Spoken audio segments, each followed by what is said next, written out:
All right. It's a little later than normal getting back off of my fishing trip, but welcome back, you inglorious bastards and magnificent. It is I, Doc Camo, and we're back for another thought of the day. Get this life-giving juice. So, BitChute and Minds, right? Those are the only platforms we're pretty much left on. We're banned from Rumble for some stupid reason. They didn't give us no email. They didn't tell us. It's just sign in user band. All right, whatever. But that's why it's more important than ever that you like share, like, subscribe. Like, if you can share like on a platform like Facebook or whatever, and that we're banned on, share us out on it. Put us out there. Help us out. But the best place to actually support us is our website, as always, at www.thatsomepoint.squarespace.com. Links in the description below. You can join the email list and get access to our content directly from the website. Or you can consider becoming a member for $5 a month. Get a mug with our logo on it. Join our mug club, because that seems to be a thing everybody's doing. But more importantly, you get early access to That Some Point, our weekly podcast Monday nights. Instead, you can get it on Saturday, Sunday nights. Sometimes it goes up a little late. It's only me doing all this editing, so maybe you should look into hiring somebody, and then we can get that going better. But maybe if we get more subscriptions, we could do that. But right now, I don't think we can afford that. But anyway, you also get unfiltered access to my thought of the day. And we're looking into adding like maybe members only segments and stuff, and just beefing up what we offer, because we have to make it enticing the pot, make you guys want to click. But without further ado, we got some fuckery to talk about. We're going to talk about the Derek Chauvin trial again, specifically in reference to the city being weird and stupid. We're going to talk about Russia withdrawing its ambassador. We're going to talk about Democrats talking with China, and we're going to talk about some random subjects that I'm going to look up from recent news. So it's going to be new to me, it's going to be new to you, but we're going to talk about it here anyways. But without further ado, let's get into this Derek Chauvin stuff. Are you not working properly? It doesn't look like it. Properties. Cancel. What's the matter? Why isn't this working? Technical difficulties, and we're back. We got it working, ladies and gentlemen. That was weird. But here we are. This is from CBS News. 2 jurors dismissed from the Derek Chauvin trial already, because after learning of a $27 million settlement with George Floyd, the city of Minneapolis, before we begin, it formally unanimously gave a settlement to George Floyd's family for $27 million and $500,000 to the community around the George Floyd Memorial, which is now an autonomous zone, which means they pretty much admitted guilt before it began. That's not good. And there's reasonable doubt, and people can't be biased, and they can't be impartial. And what I say is, it's happening. Where it's becoming too. He's not going to get a fair trial. He's going to get off. He's going to get a mistrial or whatever. A judge on Wednesday dismissed 2 jurors who had been seated in the trial of a former Minneapolis police officer accused of George Floyd's death over concerns that had been tainted by the city's announcement of a $27 million settlement with Floyd's family. We just went over that. Hennepin County Judge Peter Cahill recalled 7 jurors, 7, who were seated before the settlement was announced last week, and questioned each about what they knew of the settlement and whether or not it would affect their ability to serve. Former officer Derek Chauvin's attorney, Eric Nelson, had requested the recall.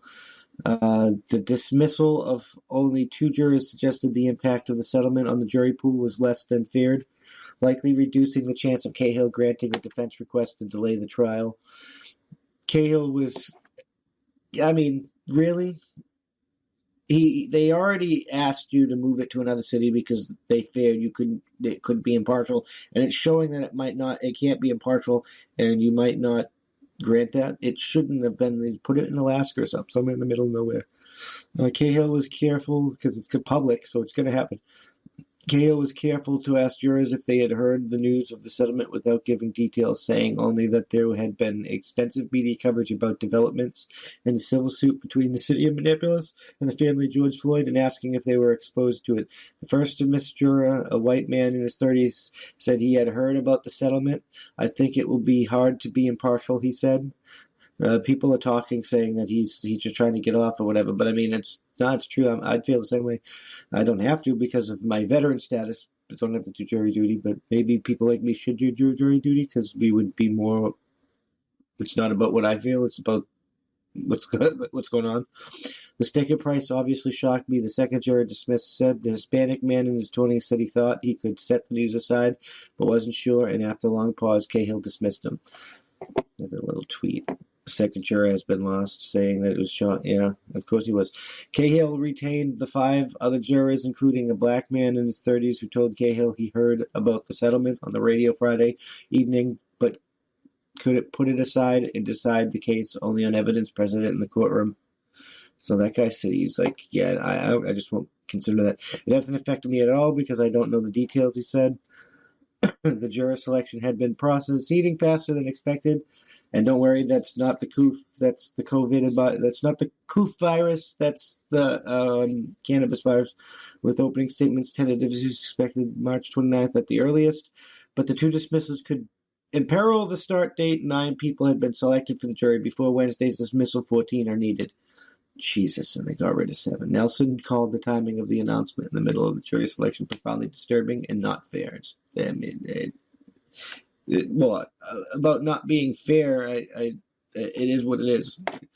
7 jurors remain, including 4 men and 3 women. 4 are white, 1 is multiracial, and 2 are black, and their ages range from 20s to 50s. 14 people, including 2 alternatives, are needed. The first potential juror questioned as the process resumed Wednesday was dismissed after he said he would tend to believe a police officer's version of the events over that of a citizen.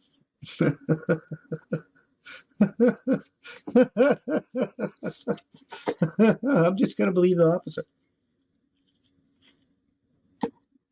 Yeah, you're gone. CBS Minnesota reports that another potential juror who is black said that the criminal justice system is discriminatory towards people of color. He said he used to live near George Floyd was killed.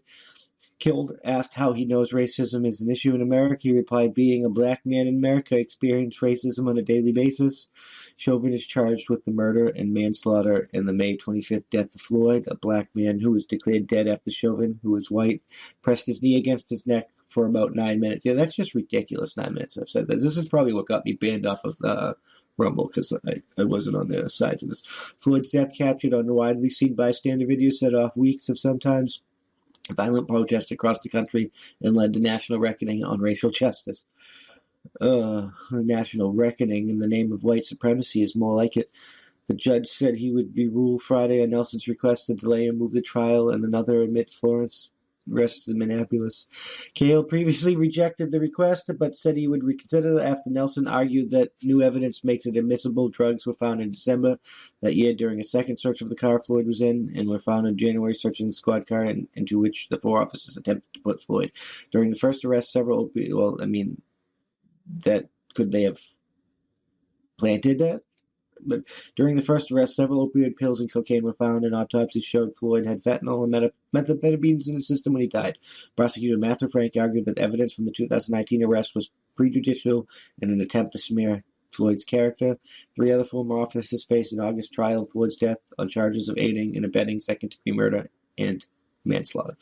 So yeah, I've been saying it from the beginning. I don't think they're going to get a fair trial on this because it's almost impossible to be impartial. Yeah, he was trained to do that, so I don't think you can get murder on him. But 8.5, 9 minutes is ridiculous. So, and the medical report said that it was exacerbated by the whole thing, which means it played a part, and it wasn't like they didn't make Floyd ingest the drugs, but it did play a part in his death. So, like manslaughter. but can we try a man that's supposed to receive the right to a fair trial and a kangaroo court? I don't know. I mean, it is what it is. The judge opened court Wednesday by threatening to remove a media pool and shut down a media center over some reporting on the case. Cahill was visibly angry as he described a pool reporter that included a reporter's attempt to read notepads at the defense and prosecutor's tables, as well as describing security on the courthouse floor where the trial is taking place. Cahill said as many media that posted details about security on the floor should take them down, and that failure to do so could result in them being kicked out. Yeah, that is ridiculous. Yeah, this is how you get in. This is how you mess with us, and this is how you terrorize the courtroom to get what you want. These people think that's just garbage. Good, bad, or ugly, this type needs to end, and people's rights need to be respected. Black, white, yellow, polka dotted. I'm just saying. And we're back. And yeah, so foreign relations. Biden is destroying foreign relations with Russia. Everybody's like Russia. I have no problems with Russians. Russians do Russian things. Russia is Russia. Russia is allowed to be Russia. I'm more cared about China right now, but nobody seems to really care about that. In fact, we are meeting with China here in Alaska, and we'll talk about that in a little bit. But yeah, so let's get into this because Putin has withdrawn his ambassador from. It's the wrong page. Boom. There we go. We're ready. Russia recalls ambassador after Biden says Putin will pay a price for interference. I don't want to sign up for your email list. Russia's foreign... Damn, I gotta figure out how to stop all that stuff. Russia's foreign ministry withdrew its ambassador to the U.S. on Wednesday after President Biden vowed that Russia's leader Vladimir Putin would pay a price for his country's efforts in interfering in the 2020 election. So they're saying that there was an interference in the 2020 election, but it came from it didn't come from Russia. It came from you leftist trash. A statement on the foreign ministry's website confirmed that ambassadors Anatoly, I mean, there's probably some right crap trash in that too. But his website confirmed the establishment garbage. Sorry. A statement of the foreign minister's website confirmed that Ambassador Anatoly Antonov had been summoned to Moscow and warned against an irreversible deterioration in relations between the U.S. and Russia, warning such a move would have consequences. Russia's Jesus Christ, fucking Biden. Russia's ambassador to the United States, Anatoly Anatov, has been summoned. I'm sorry if I butchered your name, bro. Has been summoned to Moscow for consultations in order to analyze what needs to be done in context of relations with the United States. Read for his minister's statement. Please don't blame me for what's going on, or the regular people. I mean, some of the people are at fault. I'm not going to deny that. But we didn't really vote Biden in, so this is not our will. The most important thing for us is to identify ways of rectifying Russia's-U.S. relations, which have been going through hard times as Washington has, as a matter of fact, brought them to a blind alley. We are interested in preventing an irreversible deterioration of relations if Americans become aware of the risks associated with this, the statement continued. White House Press Secretary Jen Psaki responded to the newest at Wednesday's press briefing and reiterated that Russia would face consequences over the U.S.'s intelligence community's assessment that Russia continued its political interference efforts throughout 2020. I mean, they probably did, but we did too in other countries. It's just that all that garbage needs to stop. I mean, it's common. We all know it happens, and it needs to stop. Our administration is going to take a different approach in our relations to Russia than the prior. Yeah, it's because Biden's back. The back and forth came just hours after Biden threatened that Putin would pay a price during an interview with ABC. I didn't even catch that. Biden really said that on national television? Are you trying to start a war, you fucking senile? He will pay a price, Biden said. We had a long talk. He and I know him relatively well, and a conversation started off and I said, I know you and you know me. If I establish this occurred, then be prepared for it. Senile ass bastard. The U.S. official of Director of National Intelligence released a report Wednesday contending that Putin authorized and a range of Russian government organizations conducted influence operations aimed at denigrating President Biden's candidacy